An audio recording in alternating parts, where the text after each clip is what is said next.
Welcome to Daddy's Pet Talk! Ikaw at syempre ang pet mo, ang bida rito.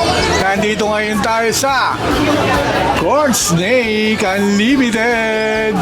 Syempre dito tayo sa IPS 2026 International Pet Summit. Sir, pwede mo bang ipakilala ang iyong sarili? At syempre, yung mga pet na nakasama mo lang dito. So, my name is Raymond Ponce, owner of Corn Snake Unlimited. So, itong mga naka-display natin dito is all corn snakes with different mutations. So, basically, the corn snake, ang normal color niya is red. Itong mga nasa baba nito. So, yun yung base color nila. Sir, Yeah. Sir Raymond, ano bang first na pet mo bago ka napunta rito? First na pet ko na ako mismo yung bumili, I think hedgehog way back 2010. Hedgehog? Yeah. Sir, Doon ako nag-start. ilan taon ka nun? 2010, 20 ako.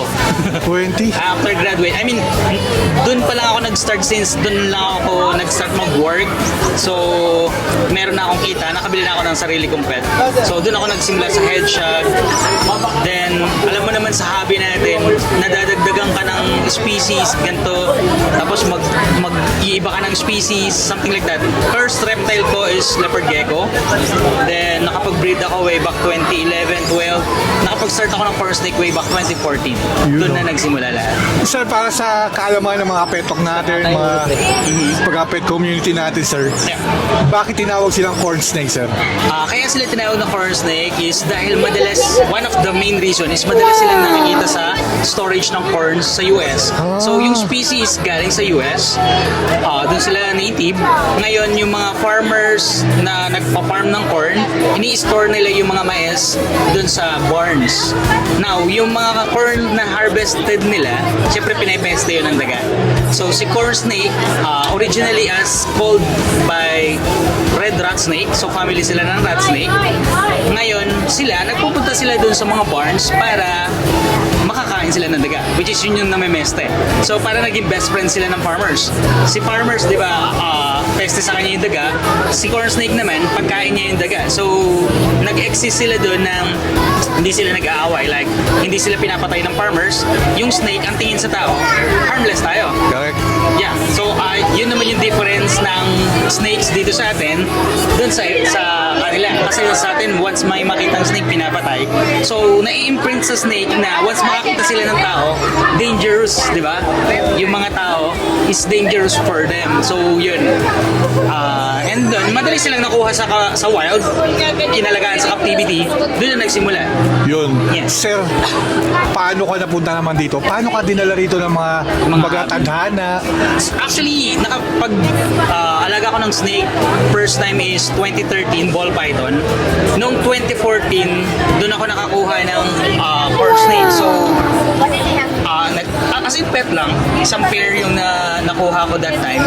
Then, dating na 2017, na-breed ko na sila. Yun yung breeding age na nung pair ko.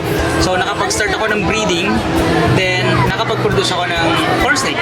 Maraming corn snake. Kasi ang dami nilang mag-anak eh. First clutch ko is 21 eggs.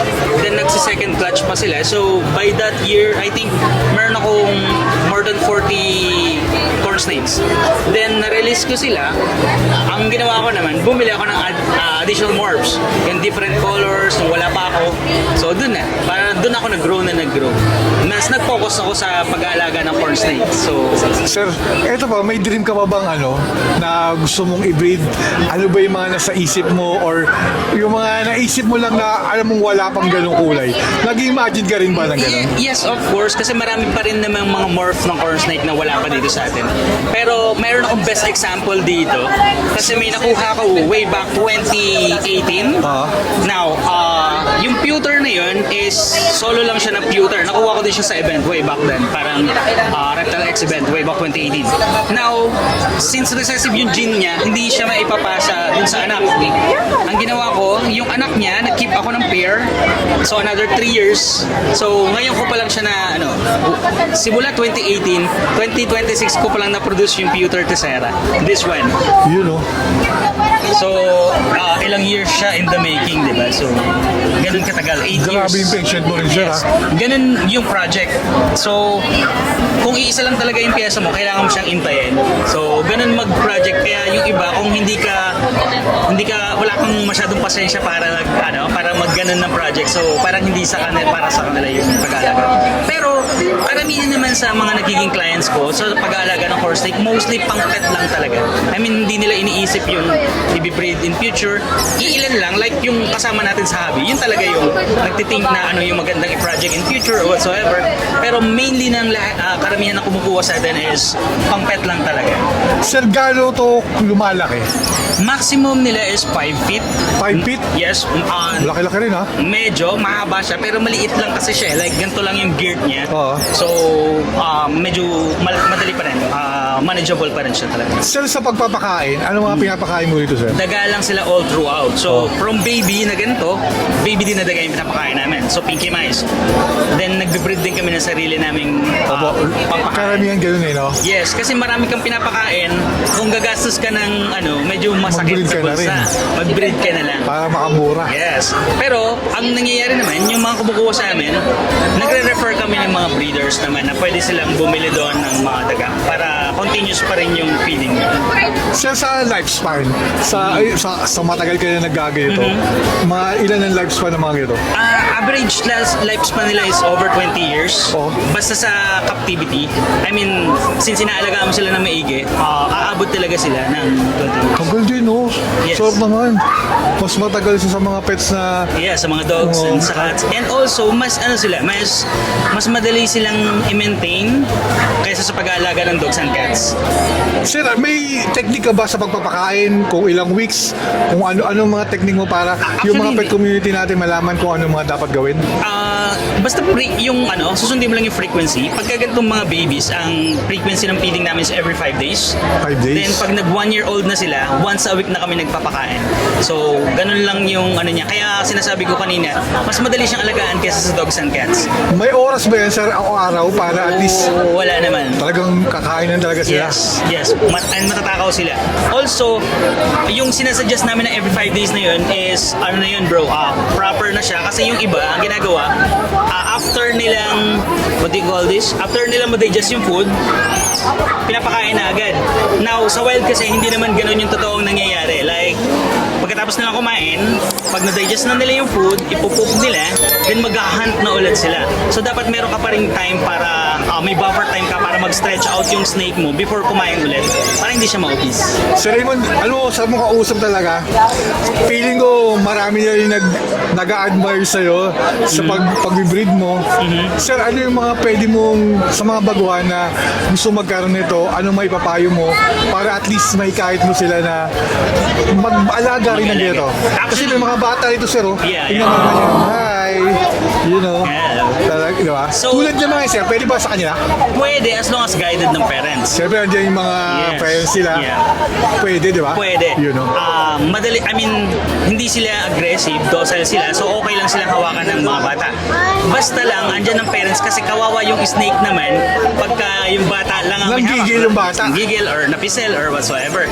Pero dun sa mga gustong mag-alaga ng corn snake, ang masasuggest ko talaga is mag-research muna. I mean, magbasa-basa muna, magtanong-tanong sa katulad namin before kumuha. Para hindi ka mabigla na kumuha ka na bago mo pa aaralin kung paano siya. So actually, kahit anong animals yung gusto mong alagaan, mas maganda talaga may prior info ka na before pa siya kunin talaga. Parang magbi-business ka. Yeah. Same rin sa pag-aalaga. Yes. Na kailangan research ka Yes. muna. Kasi hindi pwedeng hype lang eh. Yeah. Kasi may low na yan eh. Hindi na puro up ng up yan. Yes. May low yan. Sir, eto sir, sa mga pet community natin, sa mga pet lovers natin, ano yung mga katangian nito na mas lalo sila mai-inlove? Actually, maliban dun sa nila, yung pagiging colorful nila. Kasi sa atin basically pag-ahas, so parang yung color nila, di ba? Parang katulad ng mga reticulated python, medyo dull yung color nila, parang nakakatakot tignan. Pero yung kung titignan mo yung mga color na ganyan, like this one, sobrang bright, so parang ang ganda niya sa mata. So eye-pleasing siya, so parang hindi ka matatakot na ahas yung inaalaga mo. Another factor yun. So, ayun, sa naman, sa sarili natin, like relaxing. So, ako kasi, parang, alam mo yung pagka pinipet mo sila, like hawak mo lang sila, medyo same lang din pag nag-alaga ka ng dogs and cats. Pag pinipet mo sila, nare-relax tayo. Parang yun yung nature ng pagpipet. Diba? Nare-relax tayo, nawawala stress natin. So, yun yung mga benefits. Sir, di ba yung salam na binibigay mo sa kanila? Siyempre, alam ko may nakikita ka ng reaction nila eh. Ano yung mga nakita mong reaction nila na parang gusto nilang sulitin din at parang suklian ka sa pagmamahal mo sa kanila? May nakita ka bang ganun? Yun naman ang difference ng snake. Si snake is wala siyang affections like dogs and cats. Oo. So si snake, kapag hinawakan mo siya, kahit sino mawak sa kanya, same thing lang.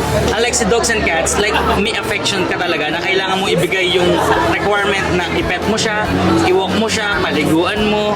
Sa snake, walang ganun. So, kung busy ka na tao, tapos gusto mong mag-alaga, perfect yung ganitong animals like snake na pwede mo siyang iwanan for 1 week.